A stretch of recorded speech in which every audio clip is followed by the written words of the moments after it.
ওয়ালাইকুম আসসালাম ওয়া রাহমাতুল্লাহি ওয়া বারাকাতুহু।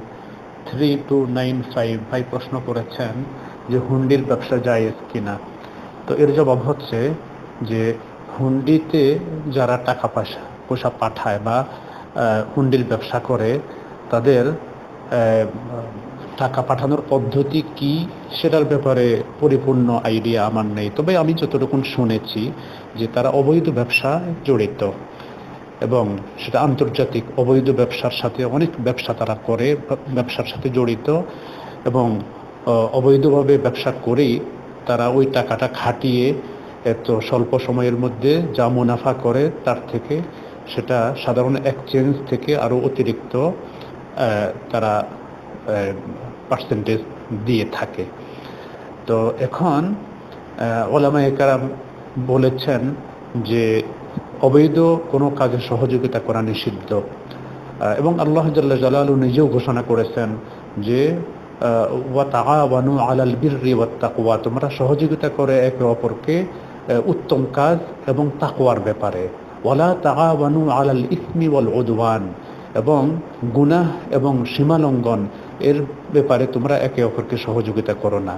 এখন হুন্ডি ব্যবসা যারা করে অবৈধ আন্তর্জাতিক চোরাচালানের সাথে যারা জড়িত, তো তাদের মাধ্যমে টাকা পাঠালে গুনাহ এবং সীমালঙ্ঘনের ব্যাপারে সহযোগিতা করা হয়। এতে কোরআন এর এই আয়াতের সরাসরি খেলাফ হয়, বিরোধিতা হয়। এ কারণে তাদের মাধ্যমে টাকা না পাঠানোই উচিত।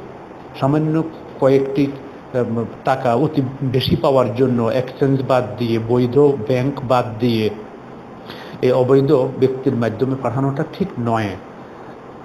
বরং এখানে লোভ না করে হালালভাবেই টাকা পাঠানো উচিত, তাহলে আল্লাহ জাল্লা জালালুহু এর মধ্যে বেশি বরকত দান করবেন।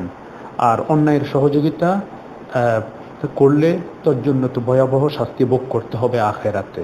আর দুনিয়াতেও হয়তো এমন বেবরকত, এমন ক্ষতি আল্লাহ দিতে পারেন যে ক্ষতি হয়তো সে বুঝবে না কি কারণে হলো। তার ধনে, তার জনে, তার মালে, তার নিরাপত্তায়, তার বাসস্থানে, তার দেহে, তার সামাজিকতায় এমন বালা মুসিবত আল্লাহ নাজিল করে দিতে পারেন যে যার কারণ তিনি জানেন, এরই কারণে হয়তো তিনি দিতে পারেন।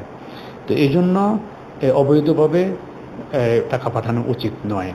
এটা হলো একটি বিষয়। আর দ্বিতীয় বিষয় হচ্ছে যে এটা অননুমোদিত, অর্থাৎ সরকারিভাবে এর অনুমোদন নাই। তো অনুমোদন না থাকার কারণে ব্যক্তি উপকৃত হয় অবৈধভাবে, কিন্তু সরকার বা সমাজ হালালভাবে যেটা উপকার গ্রহণ করত সেটা থেকে দেশ বঞ্চিত হয়। তো অতএব এদিক থেকেও সেটা অবৈধ। এই দুইটি কারণে সেটা অবৈধ। আর বাকি কেউ হয়তো প্রশ্ন উত্থাপন করতে পারেন যে সরকার নিজেই তো শত নয় হাজার হাজার অবৈধ কাজ করছে এবং আমাদের জনগণের টাকা চুষে খাচ্ছে অনেক অনেক সরকার, অনেকে। তো এখন কোনো সরকার যদি এটা করে থাকে, তো তাহলে সেই সরকারকে আরো বেশি করে রাষ্ট্রীয় সম্পদ, জনগণের সম্পদ ভোগ করার সুযোগ করে দেওয়ার কি প্রয়োজন? আমরা নিজেরা তার রাস্তা খুলে না দিয়ে নিজেরা যাতে নিজেদের ধন সম্পদ ভোগ করতে পারি, এজন্য আমরা হুন্ডিতে পাঠাবো।